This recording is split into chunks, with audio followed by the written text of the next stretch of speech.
बहुत स्वागत, आप देख रहे हैं कहानी कुर्सी की। मैं हूं सौरभ, आपके साथ हर्षवर्धन त्रिपाठी जी, विजय त्रिवेदी जी, समीर चौगांवकर साहब हमारे साथ बने हुए हैं। और अब बात करते हैं दिल्ली के चुनाव में ओवैसी साहब के तड़के की। ओवैसी साहब इस बार बहुत ज्यादा सीटें तो नहीं लड़ रहे, 2 ही सीट लड़ रहे हैं, मुस्तफाबाद की और ओखला की सीट वो लड़ रहे हैं। प्रचार में आए हुए हैं, लेकिन इनका प्रचार जो होता है वो आपने उसको देखा कि वो इफेक्टिव बहुत होता है, खासकर यंगस्टर्स में, युवाओं में बहुत लोकप्रिय, मुस्लिम युवाओं में इनके लिए एक अच्छा खासा फॉलोइंग है, क्रेज सा है। तो जहां ये जाते हैं वहां भीड़ तो खूब होती है, नारे भी खूब लगते हैं, और फिर इनका जो बात करने का तरीका है, कम्युनिकेटर गजब के हैं। तो जो माहौल बनता है वो बड़ा एक पॉलिटिकली बड़ा चार्ज्ड अप माहौल होता है।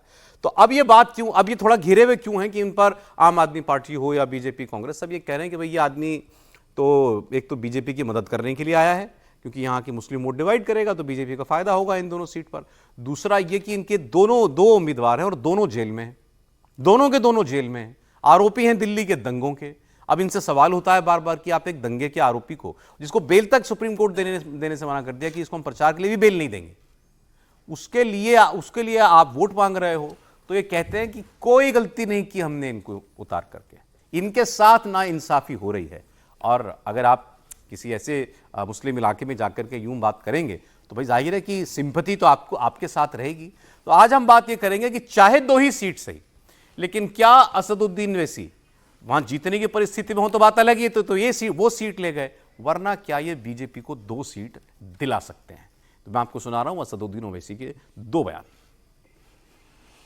मेरे अजीज दोस्तों और बुजुर्गों, ये 10 साल से केजरीवाल की सरकार है, 18 महीने से वक्फ बोर्ड नहीं बनता। बताओ केजरीवाल के मेले, तुम्हारी पार्टी ने वक्फ बोर्ड क्यों नहीं बनाया? तुम नहीं बनाए, मोदी ने अपने ओहदेदारों को बिठा दिया। आज जामा मस्जिद के हुदूद में एक मूर्ति को लगा दिया गया। ये केजरीवाल और उसकी सरकार जिम्मेदार है। वक्त की प्रॉपर्टीज को दिल्ली में लूटा जा रहा है और ये बीजेपी का डर दिखा रहे हैं। और मोदी को हम कहना चाह रहे हैं कि आप वक्फ का बिल बनाने जा रहे हैं, याद रखो वक्फ का कानून बनेगा तो भारत में प्रोटेस्ट होगा, इंशाअल्लाह होगा। मजलिस ने कोई गलती नहीं की ताहिर हुसैन को अपना उम्मीदवार कैंडिडेट बनाकर।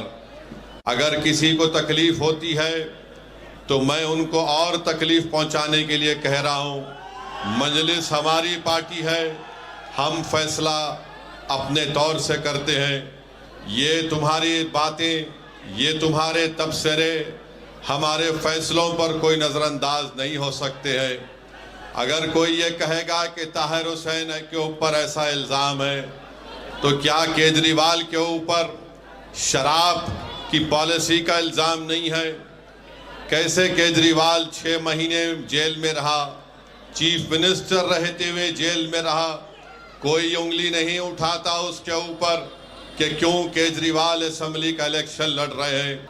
मगर पूरे दिल्ली प्रदेश में सिर्फ 2 असेंबली सीट से मजलिस अपना उम्मीदवार उतारती है तो तमाम के पेट में दर्द शुरू हो जाता है।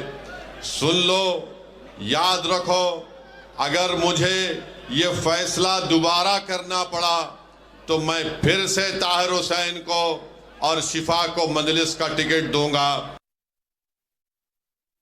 ये 50 साल से हमको अफीम चका चका कर गुलाम बना कर रख दिए, डरा डरा कर हमारे हौसलों को खत्म और फस करना चाहते हैं।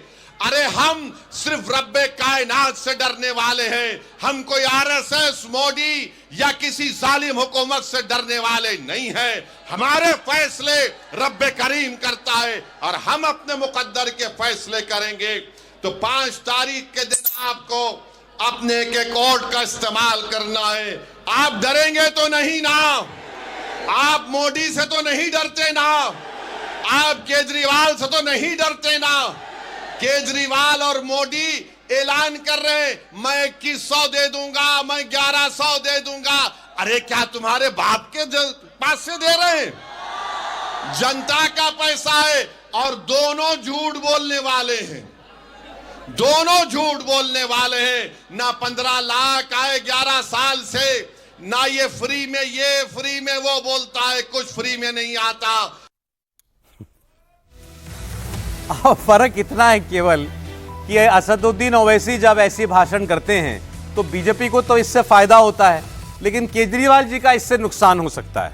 और दिल्ली की तो एक एक सीट इस वक्त मतलब हीरो में तौली जाए अगर नेताओं की बस चले तो ऐसी है। तो ये तो 2 सीट है कम से कम जहां ओवैसी के उम्मीदवार खड़े हैं। 2 सीटें हैं और जो AIM-IM के नेता असदुद्दीन ओवैसी कह रहे हैं कि हम मजलिस क्या कर रही है वो जानती है, यानी उनकी पार्टी मजलिस लगातार आप देखिए तो वो प्रयास वो लगातार करते रहे। औरंगाबाद में उनको लाभ हो गया, उनके महाराष्ट्र में पार्षद चुन लिए गए, फिर बिहार में उनके 5-6 विधायक हो गए, उत्तर प्रदेश में उनका एक पार्षद जीतने की स्थिति में आ गया था, हालांकि वो जीत नहीं पाया था।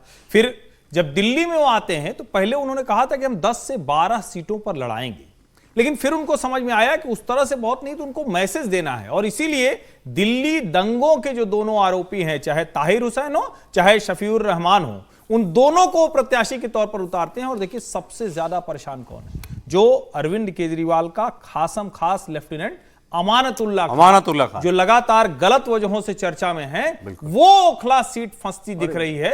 और लेकिन एक चीज मैं कह दूं, ये कोई भाजपा को लाभ नहीं दे रहे हैं, लाभ देने जा रहे हैं कांग्रेस पार्टी को। अगर कांग्रेस का खाता खुलेगा, यानी 0 ही है तो खाता ही खुलेगा, चाहे 1 पाए चाहे 3 पाए, वो जितनी भी सीटें पाएंगे उसमें AIM-IM की असदुद्दीन ओवैसी की बड़ी भूमिका होगी, जो कांग्रेस के खाते में सीटें जाएंगी, जिसमें एक ओखला सीट है। मैं मान रहा हूं कि ओखला में कांग्रेस की प्रत्याशी सबसे बेहतर लड़ रही है। इन सीटों पर केवल मुस्लिम वोट ही थोड़ी है, बाकी वोट भी है, बीजेपी का वोट भी है। नहीं, बिल्कुल बाकी वोट डिवाइड होगा तो बीजेपी को भी फायदा हो सकता है। बाकी वोट पोलराइज होंगे, उसमें कहीं कोई मतलब भ्रम की अवस्था नहीं। लेकिन जो जीतने की स्थिति बन रही है ओखला सीट के लिहाज से मैं देखता हूं तो कांग्रेस पार्टी वहां बेहतर, मुस्लिम वोट डिवाइड होगा ना। बिल्कुल, फिर उसमें जिसकी लॉटरी लग जाए वो, अगर ऐसी बात, अगर ओवैसी को इतना वोट मिल जाता है तो आपने अमानतुल्लाह खान की बात की, मैंने कोशिश कर रहे हैं हम कि मैं उनको आपका वो बयान निकल जाए तो मैं आपको सुनाऊं। अरे वो पूरे प्रचार में यही कर रहे हैं, ये देखो ये आया है ओवैसी, हाँ, ये वोट काटने आया है, ये मेरा नहीं तुम्हारा नुकसान करने के लिए आया है, ये तो यहां पर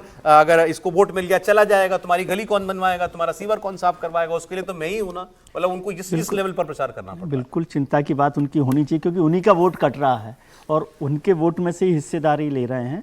और ओवैसी साहब जो हैं एक बड़े समझदार तरीके के राजनेता हैं, तो वो बारीकियों के साथ बात करते हैं कि आप कहीं उनको कानून के दायरे में भी ना फंसाएं और मसला भी हो जाए। और दोनों कैंडिडेट उन्होंने चुने हैं तो कानूनी तौर पे तो आप उनको रोक नहीं सकते, क्योंकि या तो सरकार या पॉलिटिकल पार्टी, मुझे लगता है अब तो वक्त आ गया, जैसे सुप्रीम कोर्ट ने भी जो टिप्पणी की है उसके बाद मुझे लगता है कि राजनेताओं को, राजनीतिक दलों को इस पर पूरे इलेक्टोरल रिफॉर्म पर बात करनी चाहिए कि किस तरह से जेल को लेकर, अपराधियों को लेकर क्या चुनाव में पाबंदी होनी चाहिए या नहीं होनी चाहिए।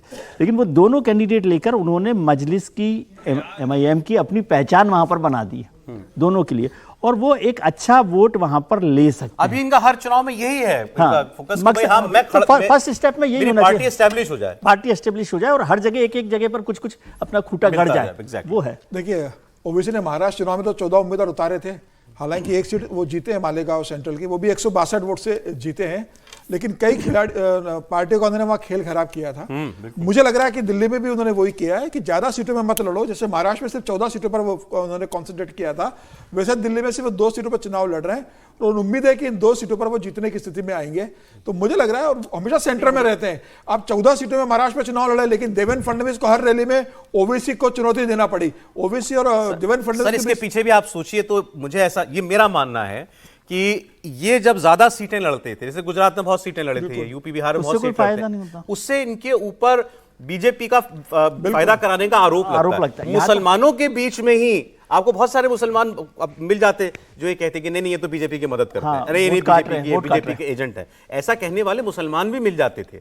मुझे लगता है शायद उनको ये वरी भी थी कि ये टैग मुझ पर ना लगे, ये टैग के कारण था। इसके अलावा ये इसलिए कम सीट लड़ो। बिल्कुल, और उनके बाद में समझ में आया कि भाई जहां हमारी थोड़ी उपस्थिति है, हम जहां जीतने की संभावना है में या अच्छा हम वोट दे सकते हैं वहां चुनाव लड़ेंगे, और उन्हीं सीटों पर वो फोकस कर रहे हैं। मुझे लगता है कि 2 सीटें लड़ने से कांग्रेस को बेनिफिट जो होगा, आम आदमी पार्टी की हारने की स्थिति लगभग तय होगी इन सीटों के ऊपर, क्योंकि जिस तरीके से अमानतुल्लाह के सीट पर फाइट हो रही है, और मुझे लग रहा है कि ओखला सीट कांग्रेस जीतने जा रही है, तो मुझे लगता है कांग्रेस को एक बेनिफिट करने जा रहा है। ओखला कांग्रेस जीतने जा रही है? बिल्कुल, ओखला पे जो महिला प्रत्याशी है कांग्रेस के, उसके पिता वहां से विधायक रहे, बहुत अच्छा वहां पर उसका इस समय रिपोर्ट आ रही है, और वो बहुत अच्छी पोजीशन हो सकता है, वो दूसरे नंबर पर आ जाए अगर नहीं जीत पाए तब भी। लेकिन बहुत अच्छी फाइट में इस समय उन्हें दोनों सीटें आम आदमी पार्टी, मुझे लग रहा है मुस्तफाबाद और ओखला, दोनों आम आदमी पार्टी से 12 सीटें हारेंगी। ठीक है, अब जरा आपको वो खबर भी दे दूं जो कल की एक बड़ी हेडलाइन होगी, वो ये कि उत्तराखंड में कल से यूसीसी यूनिफॉर्म सिविल कोड लागू होने जा रहा है। उत्तराखंड पहला राज्य बनेगा भारत का जहां पर ऐसा कानून बना करके आज़ाद भारत में उसको लागू किया गया। गोवा में बहुत पहले से है, अब ये एक मॉडल कानून के तौर पर पेश किया गया है कि एक बार ये इंप्लीमेंट हो जाए उत्तराखंड के अंदर, फिर उसके बाद ये भी देखा जाएगा कि इंप्लीमेंटेशन के बाद बहुत सी चीज़ें पता लगती हैं कि हम इसमें क्या और फेरबदल कर सकते हैं। अगर कोई कहीं से कोई रिएक्शन आता है तो उस सबको देखते हुए फिर इसका रेप्लिका और स्टेट्स में बनाया जाए, बाकी और स्टेटों में भी ऐसा ही यूनिफॉर्म सिविल कोड कानून लागू किया जाए। ये तो गृह मंत्री कह ही चुके हैं कि ऐसा ही करेंगे हम, उत्तराखंड के बाद बाकी राज्यों की बारी आएगी। पुष्कर धामी जो चीफ मिनिस्टर हैं वो इसके बारे में कुछ कहा है उन्होंने, वो सुन लें। प्रधानमंत्री जी का संकल्प है कि भारत एक समरस भारत बने, भारत दुनिया का सिरमौर भारत बने। उसमें एक आहुति उत्तराखंड के लोगों की भी है कि उत्तराखंड ने हिंदुस्तान की आजादी के बाद पहला राज्य होने का गौरव देवभूमि उत्तराखंड को मिल गया है कि हम सभी के लिए किसी का लिंग का भेद नहीं होगा, किसी जाति का नहीं होगा, किसी पंथ का नहीं होगा, किसी समुदाय का नहीं होगा, और हम सबके लिए एक समान कानून जो भारत के संविधान के अनुच्छेद 44 में जिसका प्रावधान है उसको हम यहाँ 27 जनवरी 2025 में लागू करने जा रहे हैं। 27 जनवरी को यानी कल उत्तराखंड में यूसीसी लागू हो जाएगा। अब यूसीसी को लेकर ही बहुत लोग के, जैसे भी आपने ओवैसी साहब को सुना था ना कि वक्फ का कानून लाओगे तो प्रोटेस्ट होगा, कहा तो उन्होंने और बहुत कुछ है कि देश में यूं हो जाएगा और पूरा देश में लोग सड़कों पर उतर आएंगे। लोग यूसीसी के लिए भी कहते थे, हो गया लागू यूसीसी उत्तराखंड के अंदर, कहीं कोई प्रोटेस्ट आपने देखा हो?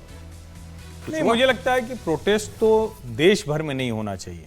दुर्भाग्य है कि देश में बहुत से ऐसे लोग हैं जो देश विरोधी हरकत कर रहे हैं, संविधान विरोधी हरकत कर रहे हैं। मैं हमेशा कहता हूं कि अगर आपके पूजा उपासना के अधिकार पर या कोई ऐसी चीज है जिसके खिलाफ सरकार करे तो बिल्कुल प्रोटेस्ट कीजिए, मैं भी आपके साथ खड़ा हूं। लेकिन अगर देश के हर नागरिक को समान नागरिक अधिकार देने की बात हो रही है, समान नागरिक कानून की बात हो रही है, समान नागरिक उत्तरदायित्व की बात हो रही है, अगर इसके खिलाफ कोई खड़ा हो तो इसका मतलब वो संविधान और देश के खिलाफ है, जिस संविधान को बनाने में हर जाति, धर्म, क्षेत्र, भाषा, वर्ण सबका योगदान था। यह समझना चाहिए।